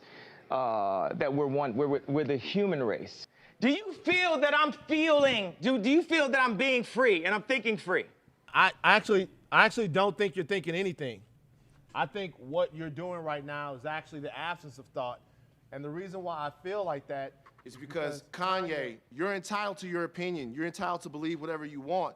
But there is fact and real world, real life consequence behind everything that you just said. And while you are making music and being an artist and living the life that you've earned by being a genius, the rest of us in society have to deal with these threats to our lives. We have to deal with the marginalization that has come from the 400 years of slavery that you said for our people was a choice. Frankly, I'm disappointed, I'm appalled, and brother, I am unbelievably hurt by the fact that you have morphed into something, to me, that's not real. And then he goes up to him and basically gives him a hug. But it's I don't know. This is around the time where he's wearing the red hat. Yeah. He's wearing the red hat, and he goes to SNL, and he tells them it's just a whole fucking speech about Trump and bullying. He's steadily getting just more and more blatantly out there, right? It's stepping away from eccentric to just kind of. It's like he's not even hiding it anymore, right? Like I think that early on he was probably masking a lot. There's a lot. Again, there's people on the record saying that whenever he was producing, they would come in. He's like, yeah, this dude can produce. He can put some beats down. They're awesome. They're amazing.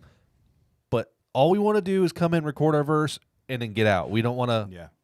We don't want to spend any time with this man. Like, side note, you saw this here recently. You saw this recently. Yeah. He was done. Drops a fucking banger. And now here we are. But like, again, in 2018, another important thing happened. I met Kanye West.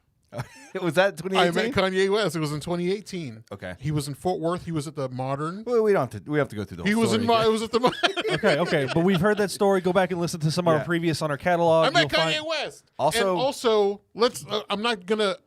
I still listen to Kanye. I love Kanye. Yeah, same. He's a genience. I love him. I will never stop listening to. Well, we'll get into a little bit of that here in a second because I've got a question I'll pose to you all here in a minute. All right. So any more in 2018? Two more. Kanye announced his album Yandhi and then pushed it back before scrapping it completely. I don't know. It was after this interview that we just saw. Then he goes back on TMZ wearing the red MAGA hat, and he's like, "What happened to the album? I thought you were going to drop it in May." And he's like, "I didn't finish it."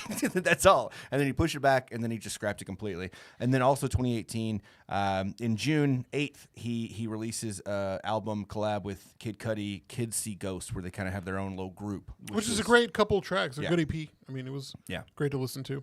Right. All right, so 1st of June 2019, Kanye West conversion and Sunday service.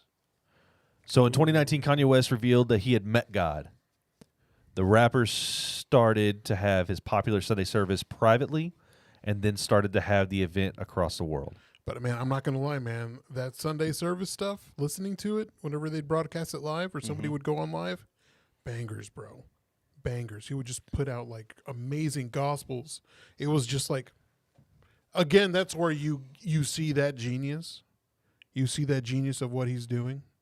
But it's kind of just, this is getting to the point. Okay, so here's what I want to know. Like, so he revealed that he had met God. Is he forming a cult? Okay, I'm going to get there in a second.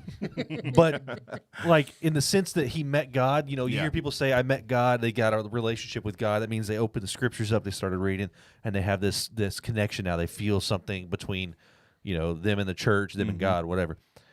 It says that he had met God. And in my mind, I think Kanye probably looked at the mirror and was like, I met God. Yeah.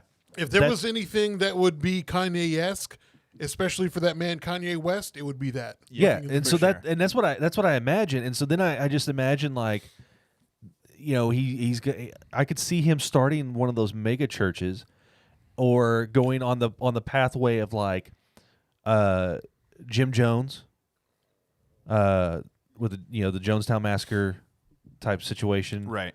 Or David Koresh, that kind of thing. I mean, I feel strongly that that's in Kanye's brain, like, and there's people that would follow him. Dude, he was in Coachella doing this. He was his Sunday service was like always selling out. So that was the 1st of June 2019. In October 25th, 2019, the release of Jesus is King. He releases his first album since his conversion, and the album features Christian raps and popular rap artists. Right. And that's the one that was very much, there was a lot of gospel and stuff. Yeah. Yeah. I really didn't listen to it. I got the to it vinyl, twice. but Yeah, I wasn't a huge fan. I don't know. There was nothing for me that was noteworthy out of that one. And at this point, I was mentally almost kind of starting to check out with him anyway, just as not only just as an artist, but as a person, because he was very much in line and in sync with Trump, like the way that they're thinking. And like, I could definitely see Trump look in the mirror and say, I found God. You know what I mean? Like that same similar mindset, that parallel. In 2019, also, Psalm West, his third child, was born. Okay. Via surrogate, right? Via surrogate. I think so. Yeah. Also, Tammy's got a great story about Kanye whenever he ran for president, and like, it's very. So that brings us into the 4th of July, 2020. Kanye West runs for president. Hey. So Kanye West announced that he would be running for the office of the president. At one of his first campaign rallies, Kanye West seemingly has a breakdown and shares very personal information that he later had to apologize to his wife for making. Can I tell you real quick? I have to admit something.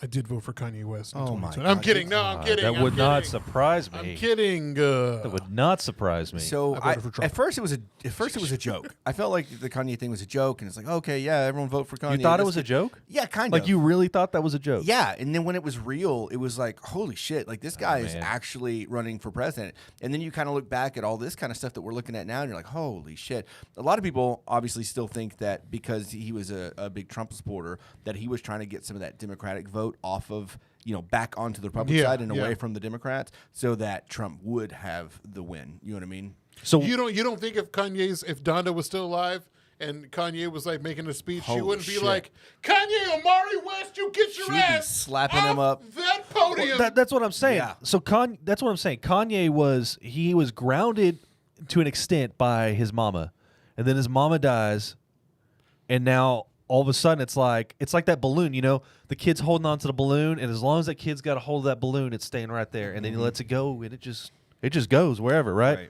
On the group chat, I voted for Kim.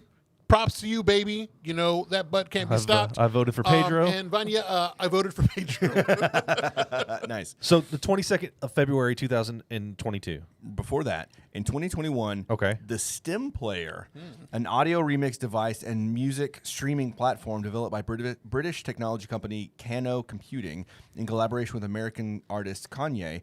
The device was launched in August 2021 in conjunction with the release of his 10th studio album, Donda, which is kind of crazy that the Stem Player wasn't at first, or maybe still, no. It's still on. It's like you can for a while you could only listen to it on that, right? Or something like that. Yeah, and you can still buy them on like StockX for hundreds of dollars. But you still have to download.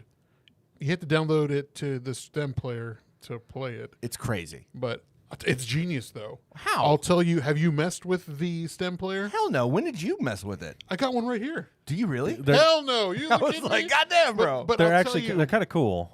Very cool, because you can separate instrumentals with just vocals. You can change the pitch. You can remix the album yourself. Right. Okay. Like that's what it was designed for. Not just that, you can also use current music on your computer. Yeah. And do the same thing, which is it's very cool, because it gives kids that can afford it the opportunity to kind of mix their own tracks. Yeah. Make their own like beats and stuff like that. It's just In 2021, Kanye also announced that he would only be going by Ye after the first mentioning it back in 2018 on Twitter. That also happened in 2021. All right, Tim. Real quick on the group chat, y'all could have had Jesus for this episode. He loves Kanye. By Jesus, I mean from TFTI, not heaven. All right. I'd rather have Jesus on because Jesus from TFTI. I can't wait to listen to the episode. All right, so 22nd of February 2022, the release of Donda 2. Kanye West's upcoming album, Donda 2, is his 11th studio album. It will be released on February 22nd, 2022 through Good Music and distributed by Def Jam. In early September 2021, West began recording that album. So this is also, he announced that I talked about that Kid Cudi relationship and how they've had this bond and whatever. Because of the split, because the split between him and Kim Kardashian happened around this time as well, right? Last year? Yes. Yeah. Or, early in 2022 or late 2021. Okay, yeah. And then she started dating Pete Davidson. Right. Kid Cudi is friendly with Pete Davidson. And so Kanye said that Kid Cudi would not be on Donda 2 because he's friends with you-know-who, which was, alluding to Pete Davidson. And then that whole the Twitter stuff that Kanye was doing with against Pete. And not only just Pete, Big Sean. Yeah. Who else was it? No, he just got fucking weird with everybody. Yeah, he was John Legend. Anybody that had something to say or thought or was friends with Pete or whatever. Again, who else went on just crazy Twitter rants and never stopped? Trump. It's just crazy how similar they are. All right, so that's as far as that timeline goes, and it looks like you've got a few videos from 2022. So I do. First off, in 2022, it starts kind of going downhill. I mean, obviously, him and Kim split. He's going crazy about who she's dating Pete Davidson at the time, and then she, moves on. But he's just going crazy about that. He starts dating that one crazy bitch from Uncut Jams. Oh yeah. Didn't he date somebody that looked a lot like Kim at some point too? Yes. Yeah. Okay. Yeah, he dated a lot of people last year. So he loses multiple endorsements and brand deals over anti-Semitic comments. Including Adidas, Gap, CAA, Balenciaga, and Chase Bank, some of the brands that severed ties with him. What I found very funny, and there was a really good SNL skit about it. 2 days after Adidas dropped him, where does he go? Where do you think he wants to step into? I'm gonna go to Skechers. I'm gonna go to Skechers and see if maybe they want to do a shoe deal with me. I want to go to Skechers. Who does that? Unannounced Tony Romo. So he was escorted out the Skechers office. Which in Skechers LA. isn't Skechers a Jewish brand as well? Yeah, or something? Yeah. I'm pretty sure the CEO is Jewish and he's right. Yeah, so we're gonna go in before there. anyone even got to talk to him, I want to talk to Mr. Sketcher Berkowitz. he was kicked out of the building, which is it's crazy to me. So you got a meeting, Mr. West? Oh, no, Yeah. go ahead. Yeah, shit, yeah, sorry. crazy. So that happens, and again, there's a really good SNL skit. If you have time, go watch it because Skechers are like, he came to us. We said no to Kanye. It's great. They put out a statement. They had to put out a press release. they're like we definitely not having anything to do with this crazy motherfucker. Yeah, for that's real. actually verbatim what the press release said. Right. You heard it here on the Funky Panther, so it must be true. And then he goes on to wear a White Lives Matter shirt with I can't forget the Candace Owens. Candace Owens, that's right. Where was it? Man, I don't fucking It was know. some fashion show or something. All like I that. know is I hate her too, man. She's just a fucking.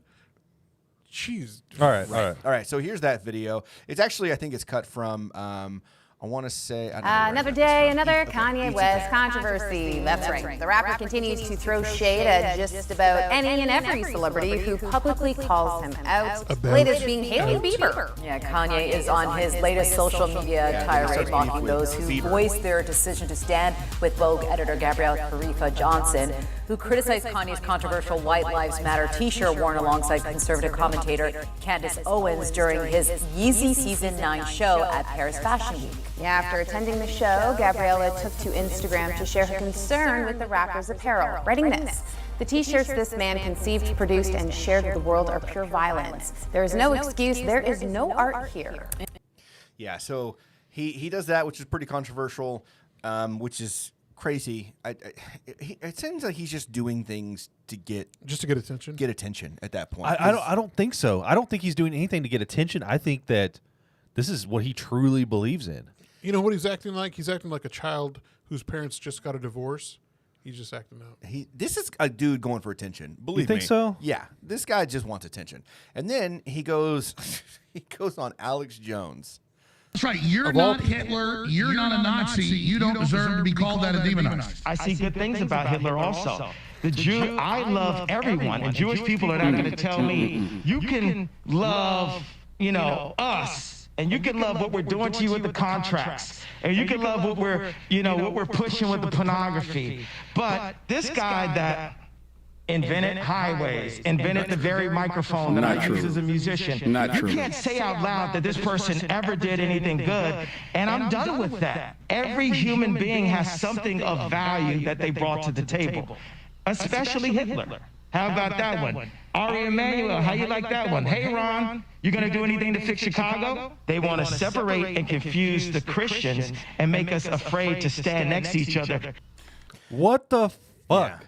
Yeah, so this is only like 2 months ago. So this is my favorite. It's one of my favorite clips because of who he's with. He's with Alex Jones, right? And Alex Jones is like, no. He made him feel uncomfortable.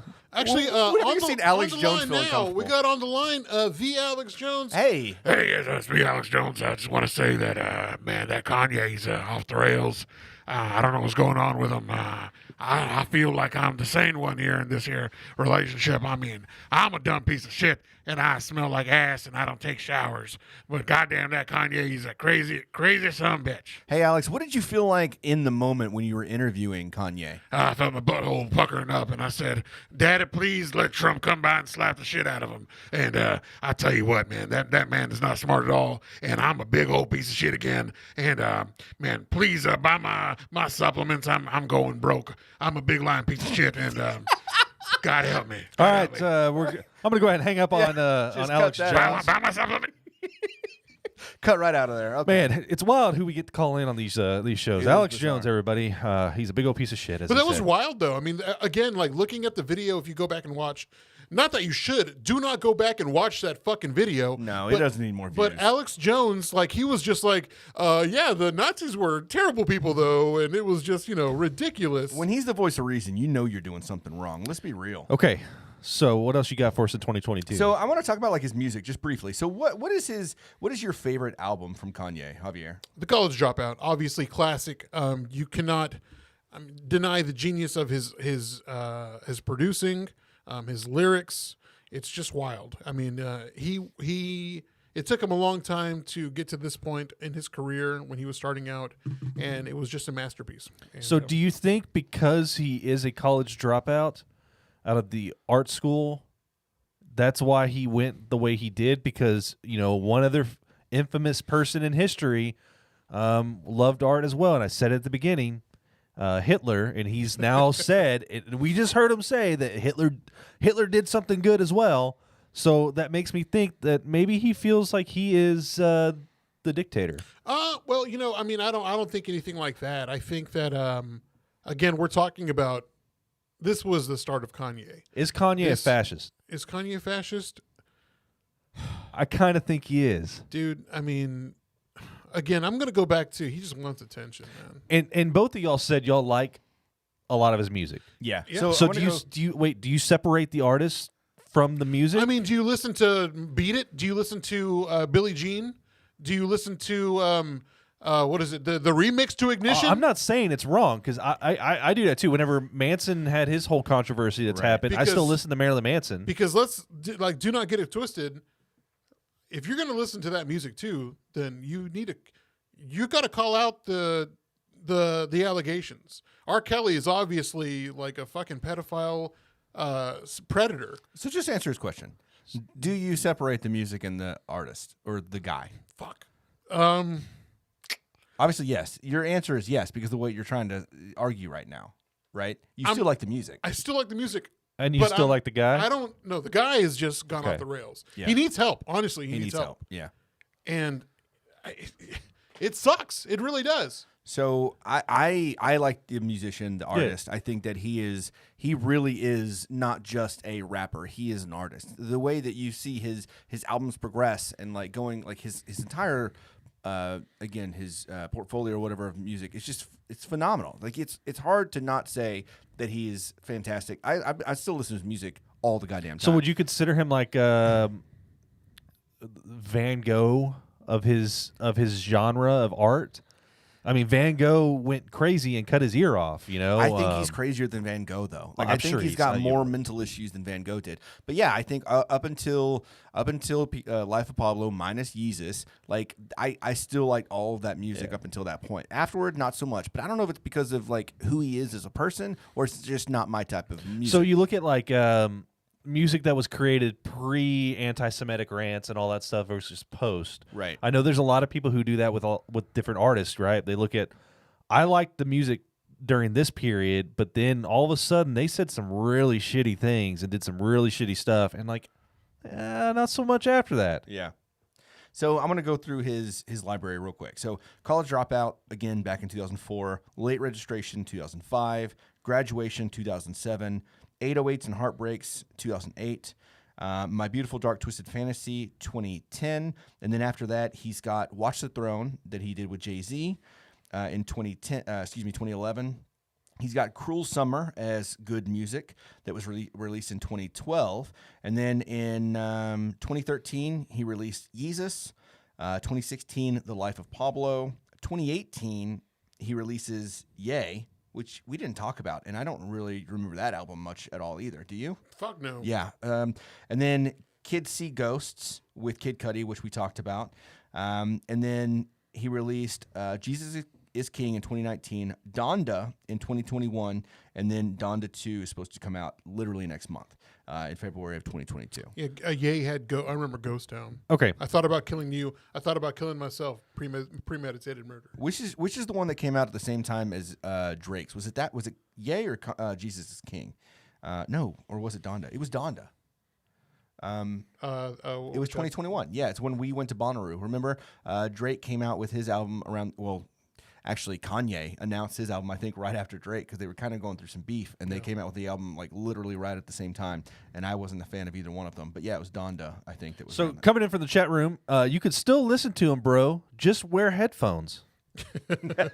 I mean, Hervey's got a point. Okay, I still listen to Workout Plan, new Workout Plan. So this episode's getting pretty long, and I mean, are we going 2 hours here, or are we going to? We might, yeah. There's just so much to unpack still. I want to get into these games here before too long. We're going to. So there's some unreleased music. I don't know if y'all know about this, but there's a ton of unreleased music. You said that he scrapped music, so I mean that just makes me think that there has to be. That was just one, right? So he was supposed to have a album with Drake.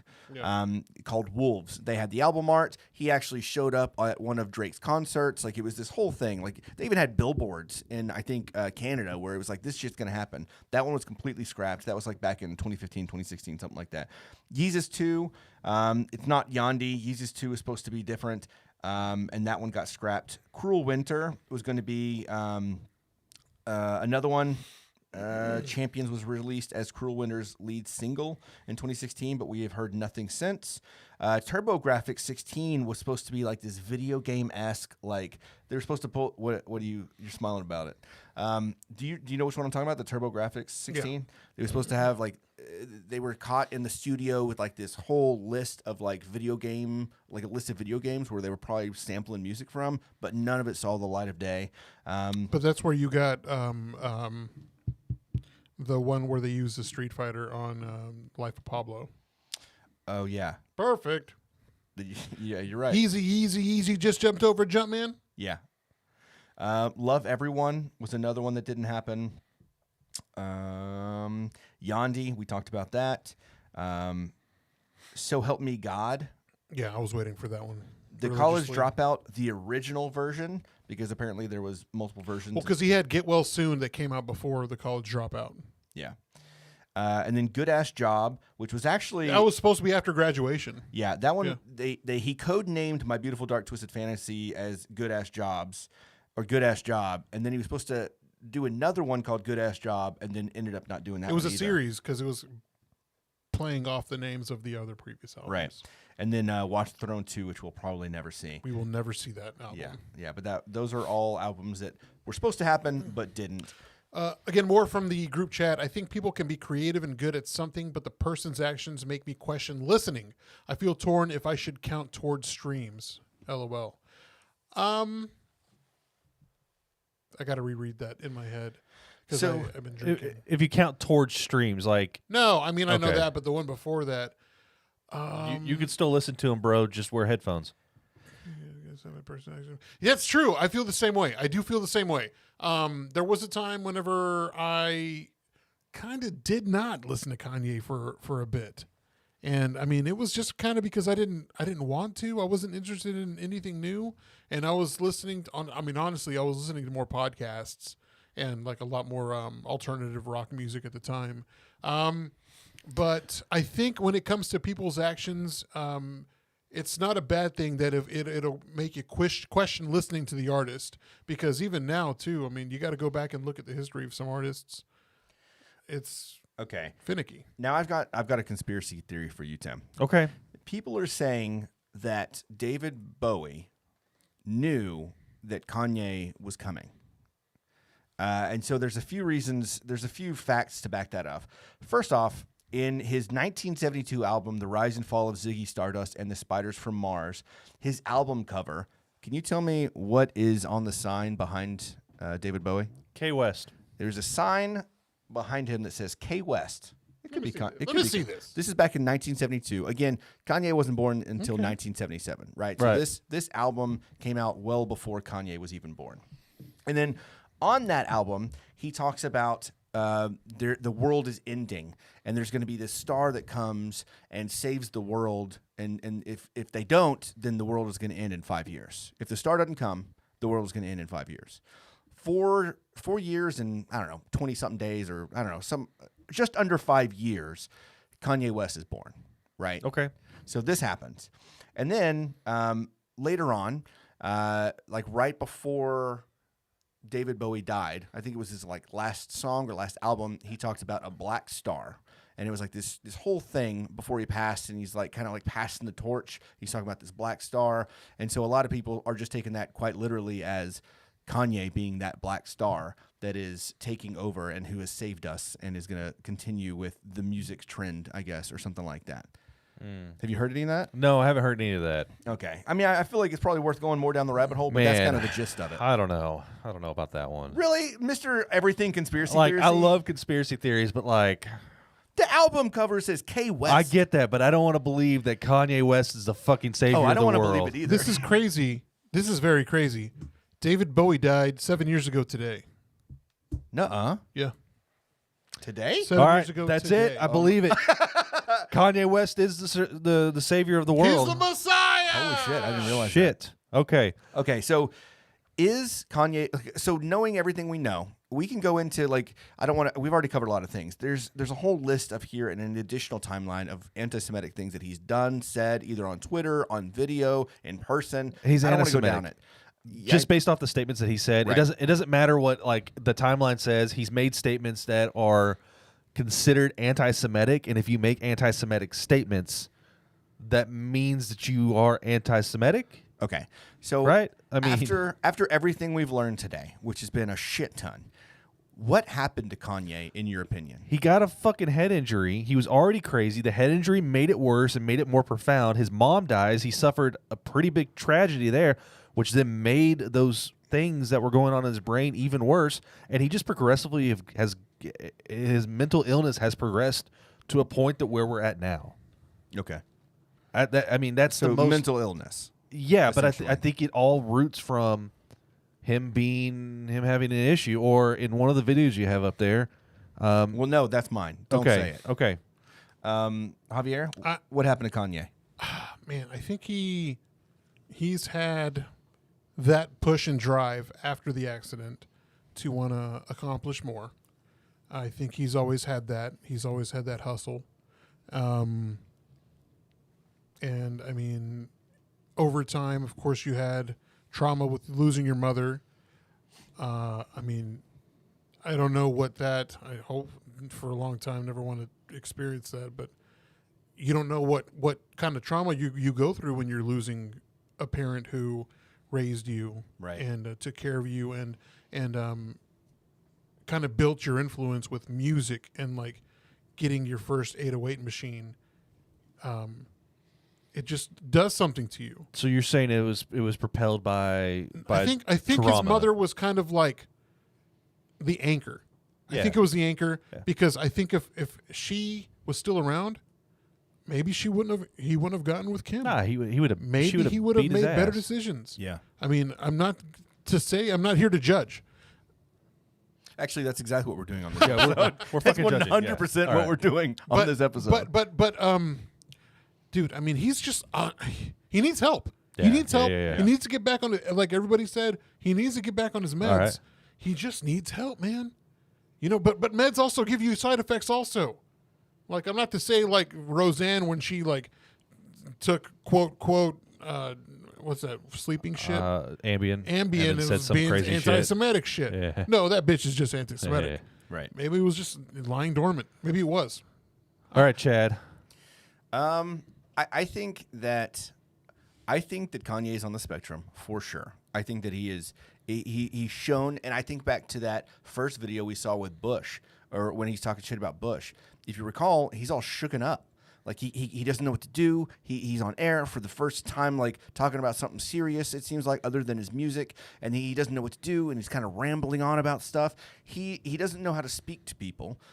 He doesn't know how to do things. He's very artistic, but I also think he's autistic. But he doesn't have any social skills? He doesn't have any social skills. And so I think that kind of starts it, right? You mentioned it earlier. He went into the studio. He's weird. He's creating music that people don't understand. He's wearing clothing that people don't understand. He moves on to create clothing that people don't understand until they do, right? Because he's Kanye. He makes people dress a certain way to record. Right, because that's what he wants. In his mind, this is only going to be the album that I want if it looks and feels the way I want it to feel at the time we record, right? And so he is very one-track minded. Okay. He is also very, what do you call it when he actually thinks he's a god? What's that? It's a God complex or, it's just God complex. I don't know what the clinical thing is. I can't think of it off the top of my head. But I think he's... Something deity, I don't know. He thinks he's got a God complex, and he's got some kind. He's on the spectrum somewhere. He's got some of the tism. Well, it's like, though, they do say that ADHD is like a form of autism. Yeah, there's some overlaps. It's not ADHD, bro. No, it's no, not. this he, is he not. Doesn't, This he is doesn't know how to different. socialize with people. He doesn't know how to handle. And like, I hate to say this because I know it's going to sound like shit, but like his mom passed. Bad things to happen to people all the time. Like sometimes, that's pretty goddamn tragic. But bad things happen to people all the time. It's how you handle it. He doesn't have the mental functionality in order to handle that kind of stuff. And so then I feel like that. Again, we all agree that propelled him going kind of nuts. But like, he also doesn't have anyone that understands him because he is a genius. He doesn't know how to socialize. He thinks that he's the one. He's a god, essentially. And so he has secluded himself in this place in his mind where no one else gets him. And I feel like that's why he comes off and he snaps at people, is because he doesn't think that they get it. You know what I mean? Okay. But I say that, and then there was I do think that that's true, but then there's also the video that he... Okay, let's go ahead and play this video. Bipolar. I'm not in some kind of episode, but I may be slightly autistic, like Rain Man. And that's part of my superpower. That's the reason why I can produce tracks and design and do so many things. But what I can't do, there's two things that I can't do. I can't accept hate, and I can't hate. I disagree with that. Because he thinks he's God. What was that? There was a whole Twitter thing. I hate clothing. I hate Stripe. That's not true at all. Bitch, you can hate. You hate it. Just name some. And in less than 5 blocks. Motherfucker, 5 blocks? You hate so much. Are you fucking kidding me? Jesus Christ. Yeah, but I think he's on the spectrum. I think he's got a God complex, and I think that he's kind of gone through this crazy path that he should not have gone through for someone that has that kind of mental capacity. That's what happened. I don't think it was Kim. I don't think it was anything. That's what happened. All right. So we got this little game here that we're going to play, and I'm going to explain it. I tried to explain it to y'all, and y'all were like, what? I don't understand it. So I'm going to give you – there's going to be – Kanye's always going to be the common denominator. Okay. So this is a game of who said it. And you're going to have 4 different people that are going to rotate in that might have said something. You get to choose which one that you want to put up against Kanye. Okay. And you're going to guess, was it Kanye or was it so-and-so? So-and-so. Okay, got it. All right. You're going to kick off the music, though, yeah? So first off, before we do that, I want y'all to Rochambeau. Okay. So rock, paper, scissors. 3 times or 1 time? Best 2 out of 3. So, Okay. All right. Okay, so Javier's going first. So he's going to get to pick the first people. So we're We're going to cue a little music here, and this is going to be our little background music. Okay. Cool. Digging it. Is this Kanye? Yeah. Okay. Drug dealing just to get by. All right. So you've got your choice. Is it LeBron James or Kanye West? Okay. Is it Kanye West or SpongeBob? Is it Kanye West or Donald Trump? Or is it God or Kanye? So you get to pick. Kanye or Donald Trump. Kanye or Donald Trump. That's okay. gotta be the hardest one, too. Yeah, right? Ah, fuck, what do I do? All right, so you get to, y'all both are going to answer. Okay. And whoever's right, they get a point, and that person then gets to pick which one they want to go down or they want to stay with the same one. Okay. Okay. All right. And I promise the power is in the people, and I will use the power given by the people to bring everything I have back to the people. I'm going to say Kanye. I'm going to say Donald Trump. It was Kanye. Oh, holy shit. So we got 1 point for Chad. That's why I shouldn't have picked that. I should have picked SpongeBob.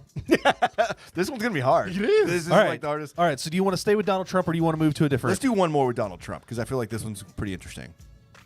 All right. Let me see if I can find a good one.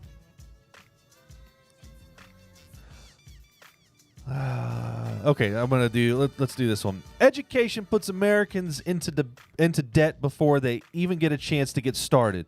We have to lower the price of textbooks. I want to say Kanye again. I just don't feel like that would be something that Trump would say. I think that's Kanye. All right, y'all both got Kanye. Y'all both got the answer. Okay, so Nice. Okay, I want to move on to SpongeBob. all right. So let me document who got y'all got y'all both. I got it. We can that. count. We got it. Yeah. Chad and Jay on that one. Okay.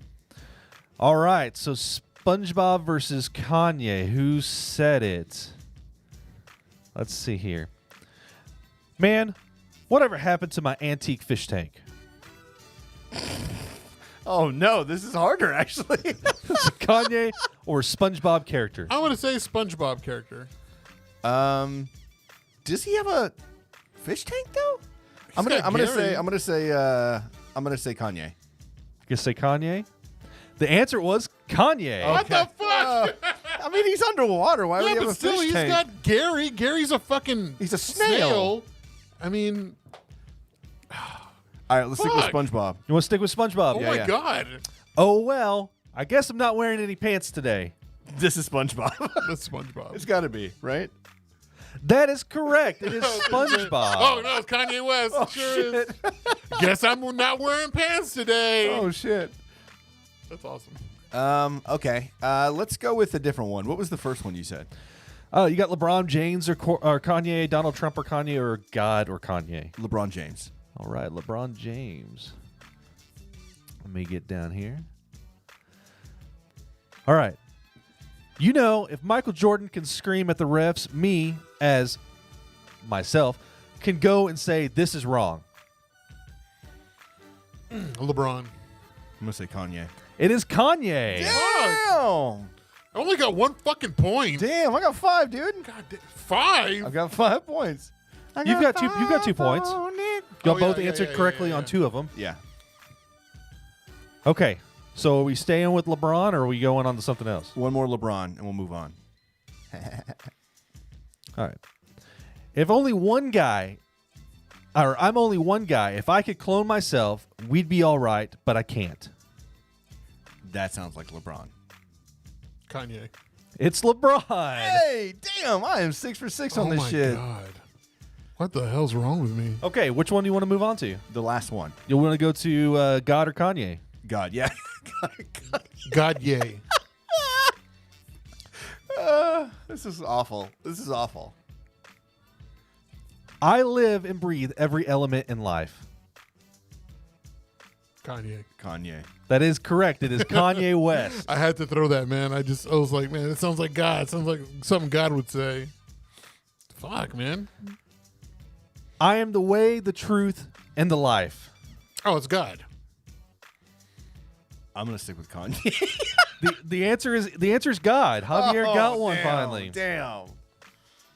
All right, so you want to do like how many more? I don't know. I mean, I'm gonna win. Are you wanting to stay with God, or you want to? Who else? Let's do Donald Trump. You want to go back to Donald Trump? Yeah. 2 more. We're gonna do two more. If you are an entrepreneur, you may have debt and lawsuits. Facts. Or hashtag facts. Oh, Kanye. That is correct. It is Kanye. Because Donald Trump ain't going to use hashtag facts. No, it's hashtag fake news. Hashtag fake news. Hashtag Trump is the way. I'm Jesus Christ. Okay, that was... This is John F. Kennedy. I'm Jesus Christ. I have a hole in my head. Everyone knows I am right that Robert Pattinson should dump Kristen Stewart. Donald in Trump, a couple of baby. years. He'll thank me. Be smart, Robert. Yeah, Donald Trump. that was Donald Trump. That is correct. Donald Trump. I remember when he tweeted that. The fucking guy. You know what? Let's just do one more. Okay. This is from the chat. Chad is the LeBron of the Kanye game. Thanks, Herv. And then also, Hervey, grab him by the cat. I have never seen a thin person drinking Diet Coke. Donald Trump. Trump drank Diet Coke, though. He drinks Diet Coke. So I'm going to say Kanye. Donald Trump. Donald Trump is correct. So we've got a total of Chad's got 1, 2, 3, 4, 5, 6, 7, 8, 9. God damn. Javier's got 1, 2, 3, 4, 5. So 5 to 9. Chad is the winner. And some of my favorites on here. Let's see. On God and Kanye. Let me see here. Number 6. My Voice Travels Mountains. That's Kanye West. Number 7. The first collection was way better than the second. It was more artful. It was 30 collections in one. That's Kanye West. Number 9 on that list. The Devil Dances and Eventually Answers to the Call of Autumn. That's Kanye West. Yeah, I knew that one. Number 10, and all of you are children of the Most High, but you shall die like men and fall like one of the princes. That's Kanye West as well. And the last one on Jesus, that, man. This guy is so into himself. I am so credible and so influential and so relevant that I will change things. Kanye West again. Dude, what a narcissist. Number 2. Narcissist. Thank you. That's the word I couldn't I think feed of the earlier. branches. Oh, yeah, really? You couldn't come up with the word narcissist, Chad Butler? I feed the branches of the people. Chad Althea Butler? Look, I am not that bad. Come on. You did take the test, and he did have. He did have some narcissistic did you guys tendencies. forget? Kaz reposted him. Oh yeah. Did you see this? I left it out of individual news, although it was a big deal to me. Okay, yeah, Cause reposted the photo. God, here it is. Listen, everyone, Cause and his 4-point-something million followers on Instagram reposted the photo I took at the Modern for their 20th anniversary. Yeah, my favorite artist reposted a picture. I'm going to put another one. I'm going to put a picture like that, yours, but I'm going to have a hot dog in front of it. All right. Like a penis. Say, hey, is mine better? Whose is better? So this has gone an hour and 53 minutes that we've been actually recording here. Yeah. Live for an hour and 57 total because we had the little 4-minute intro. I don't have anything else going on with this. Do y'all got anything else? No. I hope y'all enjoyed this. Let us know. Leave us any kind of feedback at The Funky Panther on all social medias. You can also email us at thefunkypanther@gmail.com. Give us a call. Text 817-677-0408. We could do more of this style episode if it's something that you like. If you didn't, we also want to know. But hopefully you enjoyed it. It was entertaining. Stay good, everybody. I'm Chad. I'm Javier. And I'm Tim. And we are The Funky Panther! That's right. You're